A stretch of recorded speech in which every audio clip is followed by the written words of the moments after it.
chers compatriotes. Ce jour, 1er octobre 2025, marque l'ouverture de la deuxième et dernière session ordinaire de notre mandature, laquelle prendra fin avec l'organisation de nouvelles élections législatives. Depuis 5 ans, nous légiférons au nom du peuple souverain de Côte d'Ivoire. En démocratie, les lois que nous adoptons doivent être l'expression de la volonté du peuple et doivent s'inscrire dans la recherche de l'intérêt général.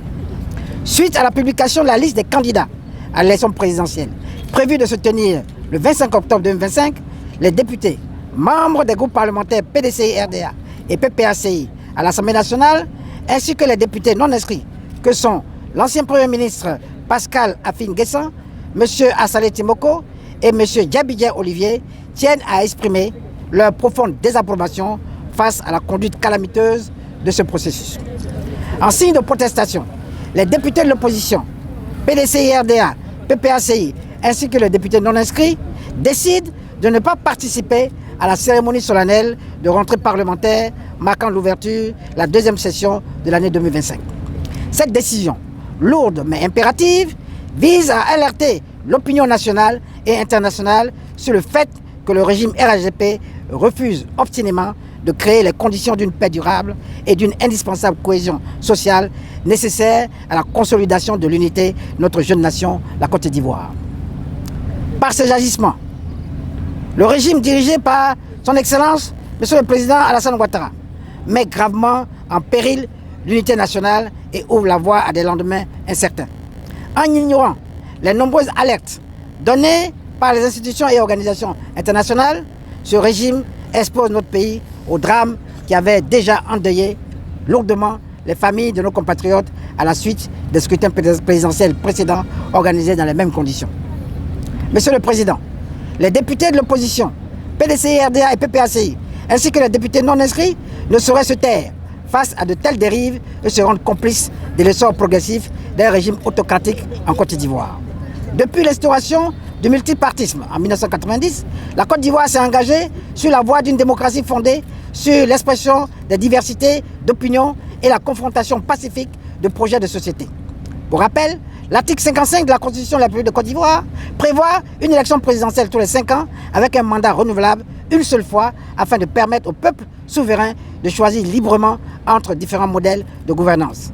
Ce processus devrait être simple, transparent, inclusif et consensuel grâce à la mise en place d'institutions électorales indépendantes, impartiales et équilibrées. De ce fait, le député représentant du peuple demeure la clé de voûte du processus législatif. L'exécutif, dans ses missions, fait des projets de loi et conduit la gestion du pays, le tout dans le strict respect de la Constitution et des lois.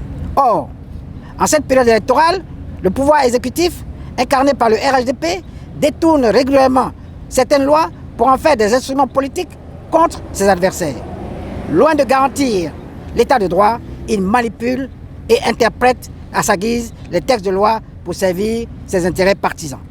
Aujourd'hui, l'exécutif manipule les institutions essentielles du processus électoral. La CEI, les tribunaux, les forces de sécurité, le Conseil constitutionnel, afin de s'assurer une nouvelle réélection illégale car anticonstitutionnelle à la tête de l'État par l'intermédiaire d'un système électoral autocratique. Face à cette violation répétée des lois et de la Constitution, les députés, membres des groupes parlementaires PDCI, RDA et PPACI à l'Assemblée nationale, ainsi que les députés non inscrits, ont décidé, au nom de la probité législative et du peuple de Côte d'Ivoire, dont ils assument le mandat, de s'opposer par la présente dénonciation publique. Nous ne pouvions plus faire l'économie d'une interpellation responsable, de peur d'être complices devant l'histoire d'une autocratie par notre silence face à la violation flagrante de la Constitution et des lois de la République de Côte d'Ivoire. Les preuves de cette dérive, l'inconstitutionnalité flagrante de la décision du Conseil constitutionnel. En effet, le 8 septembre 2025, le Conseil constitutionnel a écarté des candidats de l'opposition en violation manifeste de la Constitution et de sa propre loi organique. En statuant hors délai, article 56 alinéa 2 de la Constitution, il méprise l'article 127 alinéa 1 de la Constitution et l'article 37 alinéa 2 de sa propre loi organique qui impose la publication de la liste définitive des candidats 15 jours avant le premier tour. Le Conseil constitutionnel ignore également l'article 56 alinéa 4 du Code électoral qui lui impose d'arrêter de publier la liste définitive 45 jours avant le scrutin. En statuant proprio motus, Le Conseil constitutionnel se place au-dessus de la Constitution et de la loi. Cette forfaiture n'a qu'un seul objectif, qui est celui d'ouvrir un boulevard à un 4e mandat anticonstitutionnel de son excellent le président de la République Alassane Ouattara, conduisant inéluctablement à l'enlisement du processus électoral. 2. Le verrouillage du processus électoral. Empêchement des principaux leaders de l'opposition de participer à l'élection présidentielle 2025. Opacité du système de parrainage des candidatures. Des candidats ont été exclus sans possibilité de contester des résultats ne correspondant pas aux décomptes qu'ils avaient transmis à la CEI. Refus de la révision annuelle, la liste électorale au titre de l'année 2025 par la Commission électorale indépendante. Malgré l'allocation de plus de 27 milliards de francs CFA votés par les parlementaires au budget 2025 et l'obligation légale, article 2, de la loi portant composition, organisation, attribution et fonctionnement de la Commission électorale indépendante et article 6, de la loi portant code électoral, excluant de fait les nouveaux majeurs et maintenant la radiation arbitraire de millions de citoyens en bafouant ainsi leur droit de vote. Mépris de la décision du Comité des droits de l'homme de l'ONU, garantissant les droits politiques du président Laurent Gbagbo ainsi que du président du PDCI, Cheikh Tidiane Thiam. 3. La répression politique et les atteintes aux droits humains validées par les autorités judiciaires. Arrestation arbitraire et détention prolongée de responsables politiques. Enlèvement nocturne avec brutalité au domicile des citoyens en pleine rue par des hommes encagoulés pour créer un climat de peur caractéristique d'un véritable terrorisme d'État en vue d'assumer le passage en force du régime. Interrogatoire sans avocat, séquestration, aveu forcé et diffusion de vidéos illégales. Criminalisation de toute critique du gouvernement, y compris sur les réseaux sociaux, ce qui est une interprétation erronée de la loi sur la presse et la communication audiovisuelle adoptée en 2022 malgré sa dénonciation par les députés de l'opposition. 4. La dérive monarchique et autocratique du pouvoir RHDP.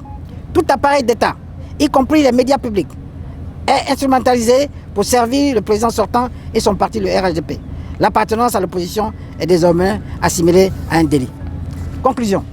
Les députés membres des groupes parlementaires PDCI, RDA et PPACI à l'Assemblée nationale, ainsi que les députés non inscrits, réaffirment leur attachement irrévocable aux valeurs fondamentales de la République face aux velléités de monarchisation de la République de Côte d'Ivoire. Les députés membres des groupes parlementaires PDCI, RDA et PPACI à l'Assemblée nationale, ainsi que les députés non inscrits, s'engagent, comme ils l'ont toujours fait dans le cadre de leur mission, à se tenir aux côtés du peuple de Côte d'Ivoire pour user de tous les moyens strictement démocratiques, interpellations parlementaires, recours judiciaires, plaidoyers nationaux et internationaux, sensibilisation et marches citoyennes afin que la prochaine élection présidentielle dans notre pays se tienne conformément à la Constitution et aux lois de la République dans la transparence et sans exclusion arbitraire. Fait à Abidjan, le 1er octobre 2025, pour les députés membres des groupes parlementaires PDCI, RDA, PPACI, ainsi que les députés non inscrits Pascal Afin-Guessan, Assalé Timoko et Diabidje Olivier. Je vous remercie.